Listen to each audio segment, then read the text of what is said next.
Finally हाम्रो Lenovo को laptop आइसकेको छ। यहाँ तपाईहरु हेर्न सक्नुहुन्छ यो चाहिँ कम्प्युटर प्लानेट विराटनगरबाट हामीले अहिले भर्खर ल्याएको। अब यसको अनबक्सिङ स्टार्ट गरौँ। Let's go. This is our box. पछाडिबाट यस्तो छ हेर्न सक्नुहुन्छ तपाई UN3481। यो बक्स हेर्न सक्नुहुन्छ तपाई यस्तो छ। म तपाईलाई हेराइदिए and let's unbox it. Finally guys our laptop भन्दा पहिले ल्यापटपको एक्सेसरिज हेरौँ तपाईलाई। एक्सेसरीमा एउटा charger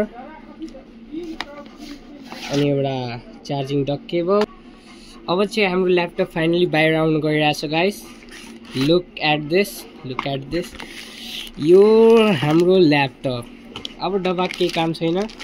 this is our laptop. अगाडि पछाडि हेर्न सक्नुहुन्छ। अब यो बक्सलाई साइड लगाएर तपाईलाई म हेराउँछु ल्यापटप। अब यो ल्यापटपलाई हामी आफ्नो बक्सदेखि बाहिर निकाल्यौं। यो पछाडिबाट यस्तो हेरिन्छ। एन्ड दिस इज आवर ल्यापटपको त्यो। यो चाहिँ एउटा नर्मल पेपर गाइस जुन चाहिँ यसरी हटाउन मिल्छ। And look at this Lenovo। हेर्न सक्नुहुन्छ गाइस Lenovo।